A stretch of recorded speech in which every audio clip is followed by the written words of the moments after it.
मुख्तार अंसारी के बेटे अब्बास अंसारी की कहानी, एक वक्त में क्या था और अब क्या से क्या हो गया।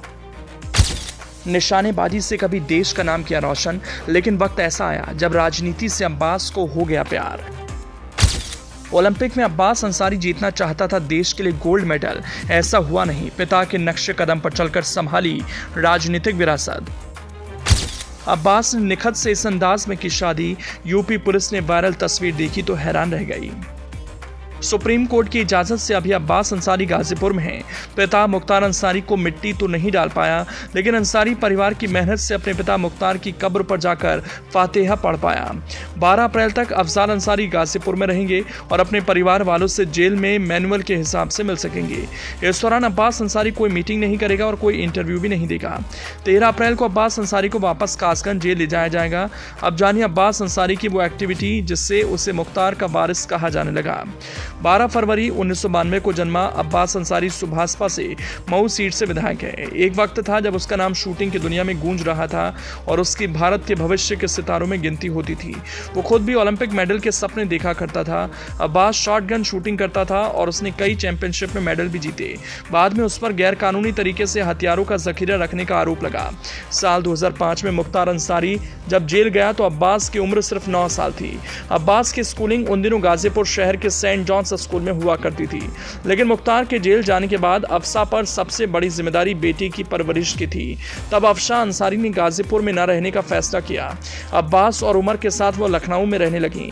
अब्बास का दाखिला लखनऊ में कराया गया। वहां से कुछ समय पढ़ाई के बाद परिवार ने उसे आगे की पढ़ाई के लिए दून स्कूल भेज दिया।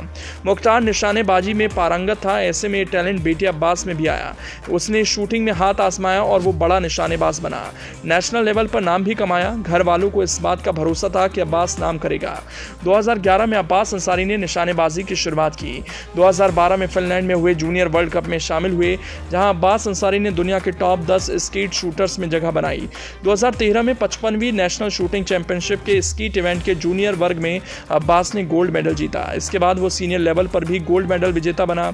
दिल्ली यूनिवर्सिटी से बीकॉम ऑनर्स करने वाला अब्बास मेडल जीत रहा था। इधर जेल में रहने के बाद भी मुख्तार अंसारी लगातार मऊ सीट से विधानसभा का चुनाव जीत रहा था। जब मुख्तार साल 2012 में मऊ से विधायक बना, उसके बाद अब्बास के मन में पिता की सियासी हैसियत अपनाने का जुनून जागा। वो अक्सर मऊ आने जाने लगा और मुख्तार की गैर मौजूदगी में उसके सारे काम खुद संभालता। कुछ ही समय में कार्यकर्ताओं के बीच में वो पॉपुलर हो गया। मुख्तार से राजनीतिक चतुराई और मैनेज करने का हुनर सीखकर वो मऊ में पिता की गैर मौजूदगी में वहां के काम करने लगा। साल 2017 का चुनाव आया तो अब्बास के मन में विधायक बनने की ललक जागी। परिवार ने भी उसके 5 साल के राजनीतिक कौशल को भांपकर चुनाव लड़ने की इजाजत दे डाली। मुख्तार इस बात से वाकिफ था कि अब्बास के हाथों में अभी बागडोर नहीं होनी चाहिए। उसने खुद मऊ की अपनी सीट नहीं छोड़ी और अब्बास को घोसी विधानसभा से चुनाव लड़ने को कहा। साल 2017 के विधानसभा चुनाव में भाजपा ने फागू सिंह चौहान को उतारा, वहीं बसपा ने घोसी विधानसभा सीट पर अब्बास अंसारी को टिकट दिया। इस कड़े मुकाबले में भाजपा के चौहान ने अब्बास को हरा दिया। करीब 8000 वोट के अंतर से उसे हार का सामना करना पड़ा। अब्बास अंसारी पर साल 2019 में पहला मुकदमा दर्ज किया गया। 2020 में लखनऊ की हजरतगंज पुलिस स्टेशन में सरकारी जमीन कब्जा कर मकान बनवाने के मामले में भी मुख्तार के साथ अब्बास पर भी केस हुआ।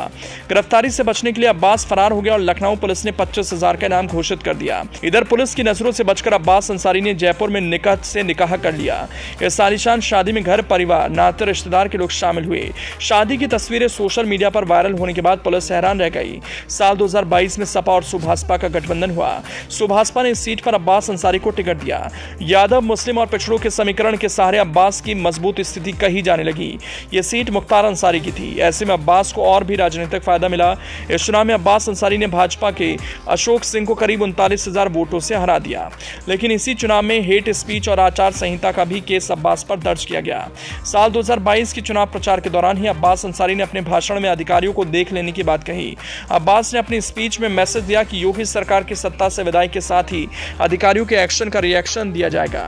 अब्बास का बयान पूरे देश में चर्चा का विषय बना और हेट स्पीच मामले में उनके खिलाफ पुलिस ने केस दर्ज किया। मऊ से विधायक बनने के बाद अब्बास के राजनीति चमकने लगी थी। वो पिता मुख्तार की तरह खुद को बड़े नेता के तौर पर जमाने लगा था।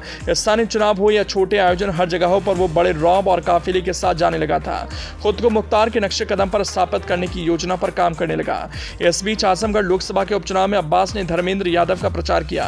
हर किसी का ध्यान अपनी ओर खींच लिया था। अब्बास अंसारी काफिले की खुली गाड़ी में बैठकर जनता को संबोधित करता। प्रचार में पहुंचने से पहले अपने लोगों का भारी जमावड़ा कराना और भाषण में सरकार के खिलाफ जमकर बयानबाजी करना अब्बास के प्लान का हिस्सा होता। इस चुनाव में अब्बास की पॉपुलैरिटी खासकर मुस्लिम बहुल इलाकों में दिखती। मुख्तार का बेटा होने के बाद वो हर किसी से कहता और बताता कि अब ये अंसारी परिवार के तेवर कम होने वाले नहीं।